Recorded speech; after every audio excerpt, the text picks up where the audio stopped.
The book of Acts has a very bizarre beginning. Jesus disappears into thin air. And you think, well, what kind of a good idea can it be when Jesus gives the disciples their greatest task, which is to take the gospel to the ends of the earth, and then disappear into thin air? No wonder they kept on looking up at the sky, because they were alone with a world to win. And they might have felt a little deserted. And yet it's not desertion, it's design. It's Jesus' way of saying, now you go out and do the impossible things I did.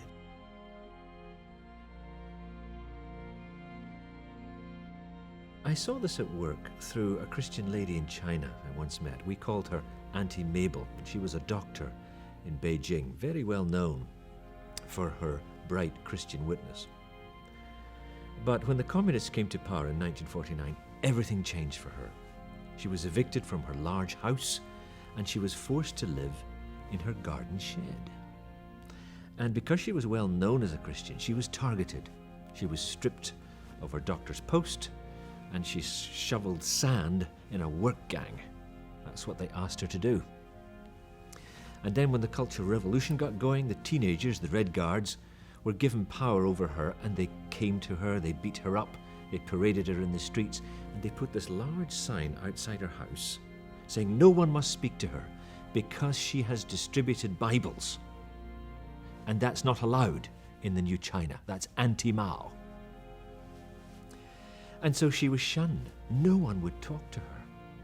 And this was harder for her than being beaten and being put into jail. She said, I descended into hell. And she said, one night I came back, I went into my little kitchen, and she said, I've had enough. I'm an old lady. I've had a good life. God won't mind me coming to heaven early. So she took a large knife and she held it over her wrist, and she said one last prayer before she brought it down. She said, Lord, if this is wrong, help me. Well, she never brought the knife down. She put it away, she burst into tears, and she endured another 8 years of beatings and isolation and victimization. She said, no angel appeared and whipped the knife out of my hand. She said, somehow God gave me the strength to go on, but I never knew how. And she said, all the time, I was always asking Jesus to make an appearance to me. Come to me. Put your arms round me. Why must you be so invisible? She cried. And many years later, she knew why. Because in the late 70s, after Mao had died, China began to put the excesses of the Cultural Revolution behind it, and the Red Guards were disbanded. But Mabel wasn't restored to her house. But even in her little garden shed, she began to receive a stream of visitors.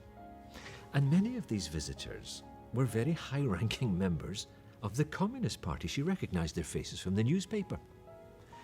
And even more astonishingly, they all had one question: do you have any Bibles?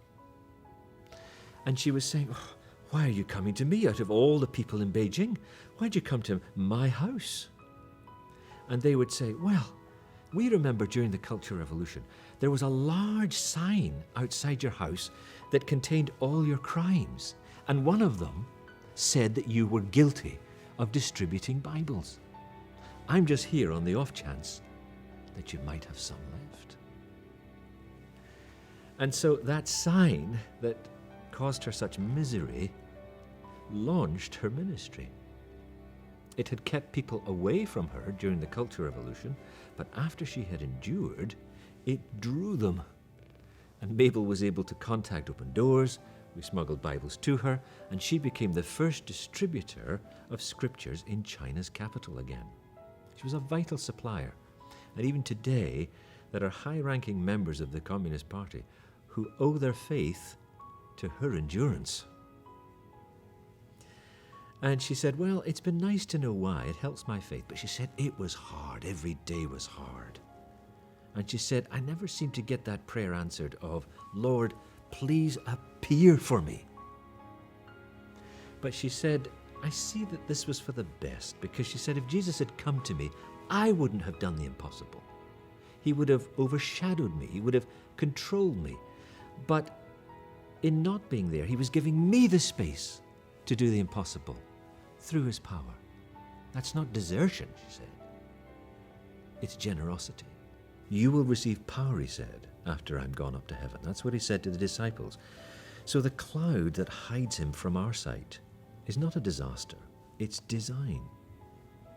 Sure, the disciples must have felt bereft.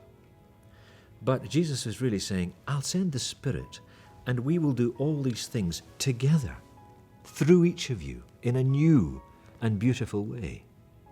So we get invited to be his partners, or the theologians say co-creators. He wants us to do what he did to an even greater degree. Jesus ascends to give us the space to do the impossible for him and through him. Now that means space to fail, space to struggle, space to be unsure. And the characters in the book of Acts, they have their doubts and their disagreements and their struggles. And if Jesus had stayed, there would have been none of that. When they have to decide in Acts 15 in the council, should the Gentiles become Christians or not, or be allowed to become Christians or not, Jesus would just have appeared and told them what to do. But he didn't. He let them struggle. He let them figure it out. Or when Paul was having his disagreement about who to take on a trip with him, and Barnabas and he actually had such a violent disagreement, they went their separate ways. Jesus would have sorted that out. If he'd stayed behind, he would just have said, Paul, take so-and-so. Barnabas, you just deal with it. And yet that didn't happen. They got the power to decide. They got the power to, in a sense, create the will of God and live out the gospel in a much more intimate way. So even our failures, even our difficulties, even our struggles become the means in which God spreads the gospel through us, just like Mabel. That horrible sign outside her house, it was a mark of humiliation. But actually, because she endured in the power of Christ, it was the means of her wonderful ministry. And that's a lady who did that marvelous job for Christ in her 80s. So we're never too old to do a remarkable work for Christ. When Mabel looked back over her life, she can say, I did that. I endured with Christ's help and brought Bibles to Beijing. Mabel thought that terrible notice board was the end of her, and it was in a sense, but only so that God could make another beginning through her. And a cloud still hides Jesus from our eyes for all of us, so that we get the same opportunity to do the impossible in his power. It's a risk, what a plan, but what an opportunity.